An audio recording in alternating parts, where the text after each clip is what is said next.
টাঙ্গাইল পৌর এলাকা অলওয়া বালুচরা গ্রামে আব্দুর রহমান সুফি আল চিস্তি নিজামীর ৬৩তম ওরস মোবারক অনুষ্ঠিত হয়েছে। উক্ত অনুষ্ঠানে প্রধান অতিথি হিসেবে ছিলেন বিএনপির কেন্দ্রীয় কমিটির নির্বাহী প্রচার সম্পাদক সুলতান সালাউদ্দিন টুকু। বিশেষ অতিথি হিসেবে উপস্থিত ছিলেন টাঙ্গাইল জেলা বিএনপির সাবেক সদস্য সচিব মাহমুদুল হক শানু, জেলা বিএনপির সাবেক সাংগঠনিক সম্পাদক আশরাফ পাহেলি, জেলা যুবদলের আহ্বায়ক রাশেদুল আলম রাশেদ, যুগ্ম আহ্বায়ক জাহিদ হোসেন মালা, সভাপতিত্ব করেন পীরজাদা আলী হোসেন চিস্তি নিজামী, পরিচালনায় অ্যাডভোকেট আজিমুদ্দিন বিপ্লব বক্তব্য রাখেন আরও অন্যান্য নেতাকর্মীগণ। সুলতান সালাউদ্দিন টুকু বলেন, গত 17 বছর দেশের মানুষ মুক্তভাবে তাদের কোনো অনুষ্ঠান পালন করতে পারে নাই। ভোটচোর সরকার মানুষের উপর অত্যাচার নির্যাতন চালিয়ে দেশ শাসন করেছিল, সে কারণে কোনো মানুষের ধর্মীয় অনুষ্ঠান মুক্তভাবে পালন করতে পারেন নাই। এখন একটি ছাত্র জনতার আন্দোলনের মাধ্যমে অন্তর্বর্তী সরকার এসেছে, সে কারণে আপনার এই ওরস মোবারক সঠিকভাবে পালন করতে পারছেন। আগামী কিছুদিন পর দেশের জাতীয় নির্বাচন হবে, সেই নির্বাচনে বিএনপির মনোনীয় প্রার্থী ধানের শীষে ভোট দিয়ে নির্বাচিত করবেন। আগামী নির্বাচন বিএনপির সরকারে দেশের ধর্মীয় সংস্কৃতি অনুষ্ঠান পালন করতে পারবে এবং রাষ্ট্রীয় সরকার চালিয়ে যাবে। বিস্তারিত দেখুন দেলদুয়ার প্রতিনিধি মোজাম্মেল হক মামুনের প্রতিবেদনে।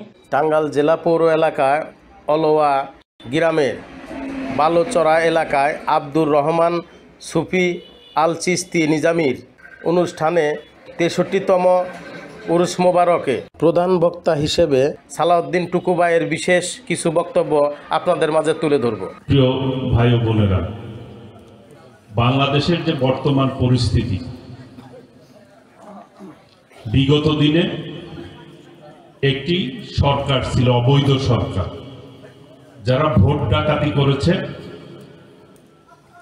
এবং জোর করে নির্যাতন করে নিপীড়ন করে যারা ক্ষমতায় ছিল বিগত দিনে, ফ্যাসিস্ট সরকার খুনি শেখ হাসিনা, যারা অসংখ্য মানুষকে গুম করেছে, খুন করেছে, হত্যা করেছে, অসংখ্য ছাত্র জনতাকেও আপনাদের প্রিয় নেতা মরহুম শামসুল হক সাহেবের যোগ্য উত্তরসূরি মাহমুদুল হক শানু পৌর নির্বাচনে দাঁড়িয়েছিল না, জোর করে তাকে পরাজিত করা হয়েছে। হাইকোর্টে থেকে আবার তিনি রিট করার পরে ওই নির্বাচন নিয়ে এখন তদন্ত চলছে।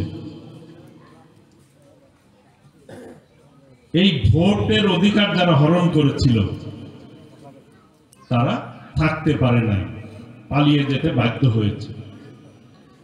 আজকে বাংলাদেশের মানুষের কাছে কিন্তু একটি চাওয়া মানুষের, যে ভোট দিয়ে তাদের পছন্দ মতো সরকার গঠন করবে, যাতে সেই সরকার জনগণের সরকার হবে, জনগণের উন্নয়নের জন্য কাজ করবে। এটি তো জনগণের চাওয়া নাকি?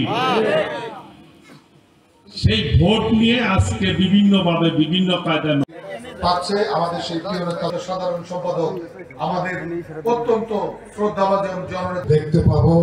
এমনি টাঙ্গাইল থেকে যুবদল যিনি দায়িত্বপ্রাপ্ত তার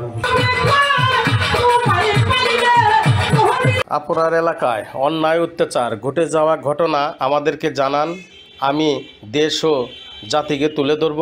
আমি মোজাম্মেল হক মামুন, রূপসী বাংলা টিভি, দেলদুয়া, টাঙ্গাইল।